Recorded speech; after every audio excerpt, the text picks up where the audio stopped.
बिस्मिल्लाहिर्रहमानिर्रहीम, अस्सलाम वालेकुम। आज से जज्बाती वीडियो बनाना बिल्कुल बंद।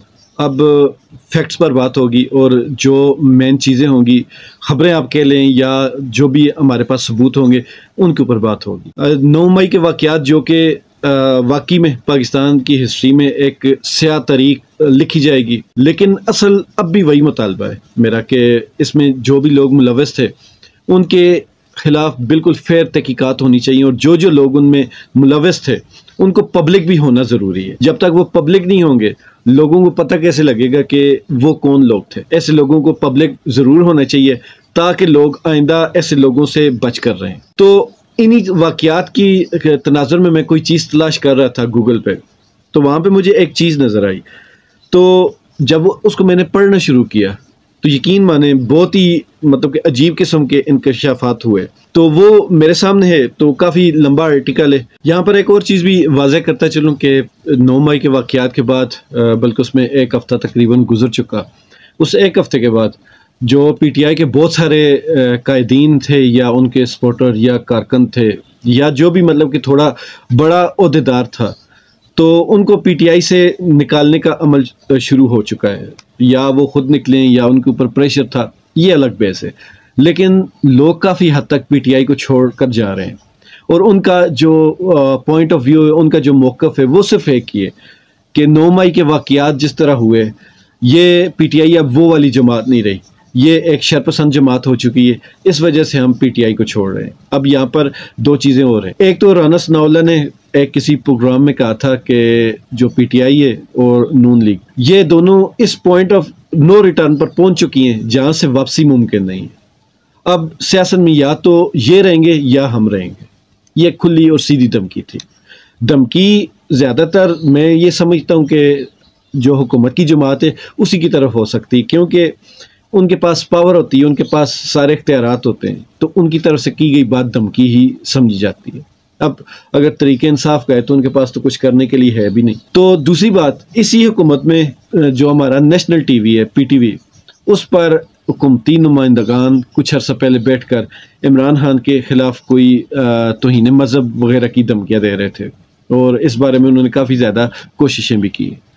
लेकिन ये सारी चीज़ें एक तरफ, ये एक बिल्कुल अलग मौजू है। इन सब बातों का लुबे लुबाब यही है कि इमरान खान को ये किसी भी तरह से सियासत से आउट करने के चक्कर में थे और ये काफ़ी पहले से इनकी ये प्लानिंग चल रही थी। और पिछले 3-4-5 महीने से एक और चीज़ भी चल रही थी कि पाकिस्तान तरीके इंसाफ को किसी तरह भी कलअदम करार दे दिया जाए। और जब इलेक्शन की बात चली थी तो बहुत सारे हलकों ने ये कहा था कि मुल्क की सूरत हाल ठीक नहीं, लेकिन आम आदमी यही सोचने पर मजबूर था कि हालात तो बिल्कुल ठीक है। फिर कुछ तजिया नगारों ने यह कहना शुरू कर दिया कि पाकिस्तान के हालात ख़राब किए जाएंगे, जानबूझकर खुद ही ख़राब किए जाएंगे। तो पिछले 3-4-5 महीने से या 8-9 महीने से जो जो चीज़ें और बातें या तजिए चल रहे थे, आज बिल्कुल एक्यूरेट वही चीज़ें सामने आके खड़ी हो गई और अब हालात वही हैं जिनका पिछले 8-9 महीने से खदशा जाहिर किया जा रहा है। तो ये एक पूरा मतलब कि बयानिया बनाया जा रहा है एक उस जमात के खिलाफ जो जमात हमेशा से पाकिस्तान के साथ मुखलिस रही।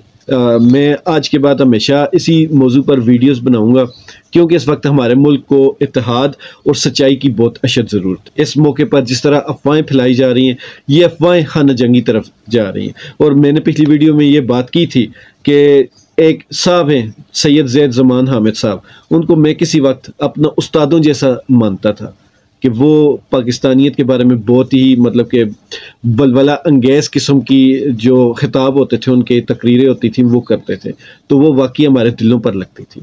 लेकिन इस अफरा तफरी में उनकी एक वीडियो मैंने देखी जिसमें उन्होंने सीधा सीधा खाना जंगी की धमकी दी। तरीके इंसाफ को बाकायदा नाम लेकर उन्होंने तरीके इंसाफ को धमकी दी। तो पूरी दुनिया जानती है, पूरा पाकिस्तान जानता है कि तरीके इंसाफ बुनियादी तौर पर शरपसंद पार्टी नहीं है।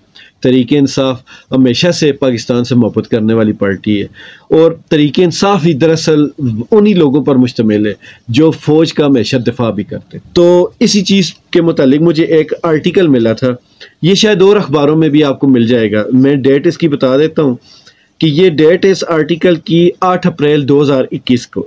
तो ये मैं जिस वेबसाइट पर पढ़ रहा हूँ ये है DW उर्दू है, इसकी ये शायद जर्मनी बिलोंग वेबसाइट है, तो इसमें ये एक आर्टिकल लिखा हुआ है।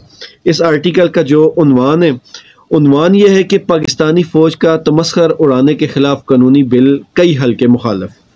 फिर इसके नीचे इसकी जो डिटेल लिखी हुई है, इंसानी हकूक़ की कई तंजीमों और सियासतदानों ने इस हुकूमती मसूदा कानून की मुखालफत की है, जिसके तहत पाकिस्तानी फ़ौज का तमस्खर उड़ाने, इसे बदनाम करने या इसकी साख को नुकसान पहुँचाने पर मुख्तलिफ सज़ाएँ तजवीज़ की गई हैं। ये मैं एक दफ़ा फिर आपको याद कराता चलूँ कि ये 8 अप्रैल 2021, मतलब समझ लें कि ठीक 2 साल और 1 महीना पहले की। तो आगे चलते हैं। इस्लामाबाद में पाकिस्तानी कौमी असम्बली की कायमा कमेटी ने कल बुध 7 अप्रैल को इस कानूनी बिल की मंजूरी दे दी, जिसके तहत अगर कोई शख्स जानबूझकर पाकिस्तान आर्मी के अरकान का तमस्खर उड़ाएगा, इन्हें मतलब इनका मजाक उड़ाएगा या इनके ऊपर तनकीद की जाएगी, तो इन्हें बदनाम करने या इनकी साख को नुकसान पहुँचाने वाले को कम अज़ कम 2 साल कैद या 5 लाख रुपए जुर्माना या दोनों सजाएं सुनाई जा सकती हैं। इस पार्लियामेंट कमेटी में पाकिस्तान मुस्लिम लीग नून और पाकिस्तान पीपल्स पार्टी ने इस बिल की भरपूर मुखालफत की,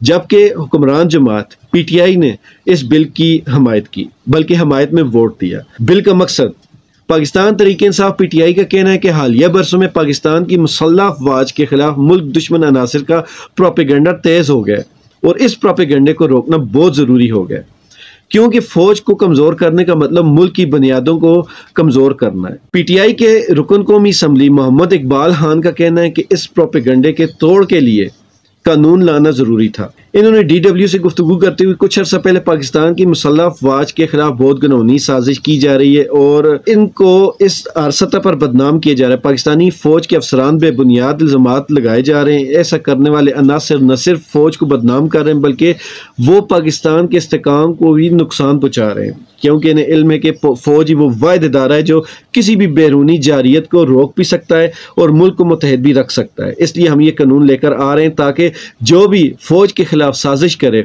इसे सज़ा दिलवाई जा सके।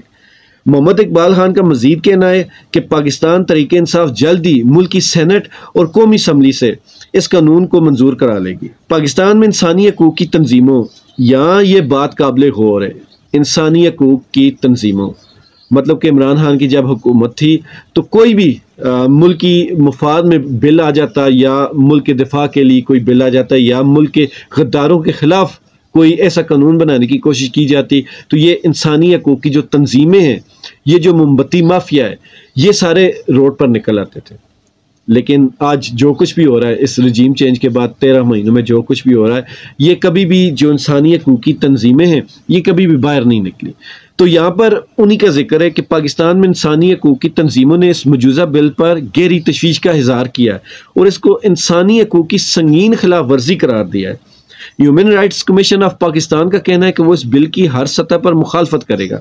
कमीशन के नायब चेयरपर्सन असद भट्ट के मुताबिक ये बिल न सिर्फ बुनियादी इंसानी हकूक़ के खिलाफ है बल्कि ये आयन में दी गई आज़ादियों के भी खिलाफ है। इन्होंने DW को बताया पाकिस्तान का आयन हर शहरी को यह इजाज़त देता है कि वो आइनी हदूद में रहते हुए हर इदारे पर तनकीद कर सके, लेकिन यह बिल आज़ादी इज़हार राय का गला घोंटने के मुतरादिफ है और फ़ौज को एक मुकद्दस गाय बनाने की कोशिश है। असद भट्ट का मजीद कहना है कि जब अदालती फैसलों पर तनकीद हो सकती, वज़ीर आज़म वज़रा पर तनकीद हो सकती, तो फ़ौज पर तनकीद क्यों नहीं हो सकती। मेरा ख्याल है कि इस बिल को सियासी मुखालफत को कुचलने के लिए इस्तेमाल किया जाएगा और फ़ौज के नाकदीन को भी निशाना बनाया जाएगा, जो मुल्क में जमहूरियत के लिए कोई मुस्बत पेशरफ्त बिल्कुल नहीं। ये बिल आइन से मुतसादम है और पाकिस्तान पीपल्स पार्टी समेत तमाम जमातों को इसकी भरपूर मुखालफत करनी चाहिए, वरना ऐसी कोई भी कानून साजी मुल्क के लिए तबाहकुन साबित होगी। पाकिस्तान के कई सियासतदान भी इस मौजूदा बिल की मुख्तलिफ शिकों पर बहुत नाखुश हैं। पख्तूनख्वा मिली अवामी पार्टी के रहनुमा साबिक सेनेटर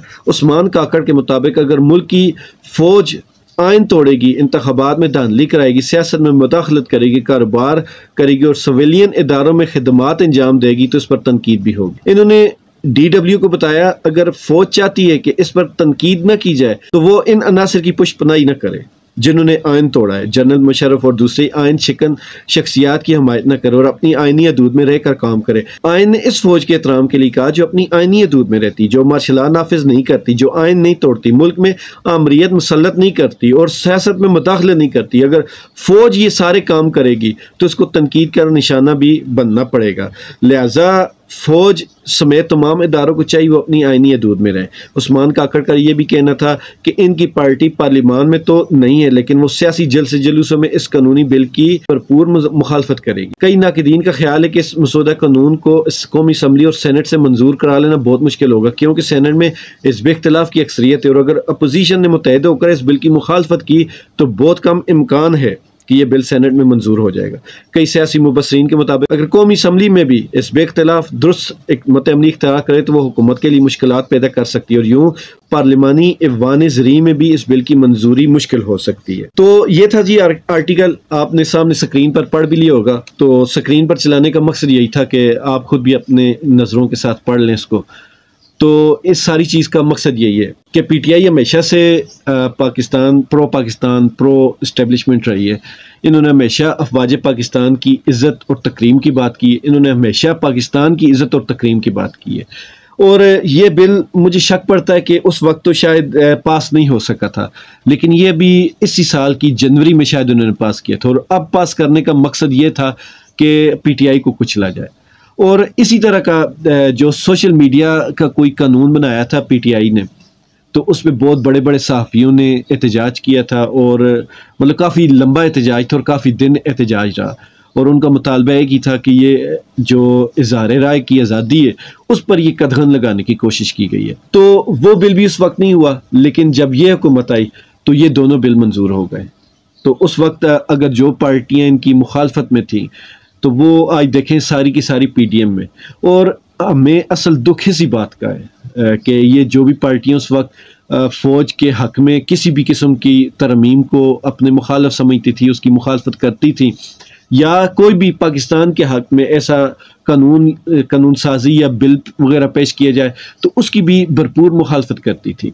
इसकी एक सबसे बड़ी मिसाल ये भी है कि जब फेटफ का एक इजलास था कौमी असम्बली का, उसमें इन सारी जमातों ने बाइकाट कर दिया था। और उसी इजलास की कार्रवाई में ये कहने वाले कहते हैं कि सबूत के साथ कि उसी कार्रवाई में जो जो इनके ऊपर तरमीम की गई थी, जो जो उनकी शराइत पूरी की गई थी, उन्हीं शराइत को मद्देनज़र रखते हुए जो फेटफ है उन्होंने पाकिस्तान को ग्रे लिस्ट से निकाल दिया। तो सोचना चाहिए कि पीटीआई के दौर में जितने भी अच्छे काम हुए उन सब में पीडीएम जो मौजूदा हुकूमत में है उन्होंने हमेशा मुखालफत की। तो उन सारी चीज़ों को देखें तो पीटीआई का रिकॉर्ड हमेशा से साफ रहा। ये अब रिकॉर्ड साफ होने की वजह से ही इन्होंने पूरी प्लानिंग के साथ पीटीआई को अपने मतलब कि उसको दहशतगर्द साबित करने पर तुले हुए, उसको शरपसंद साबित करने पर तुले हुए, और वो चाहते हैं कि किसी तरह भी वो कलअदम हो जाए। तो ऐसा नहीं होता। अल्लाह ताला की भी ऊपर ज़ात बैठी हुई है। दुनिया में बड़े बड़े ऐसे लोग आए जिन्होंने ये सोचा था कि दुनिया को हम अपनी मर्ज़ी से चलाएंगे, लेकिन दुनिया तो वही है, वो आज नहीं। खुश रहें, ईमान वाली ज़िंदगी पाएँ। अल्लाह ताला इस मुल्क और इस मुल्क में रहने वाले मुहिब वतन लोगों का हामी नासिर। अल्लाह हाफ़िज़।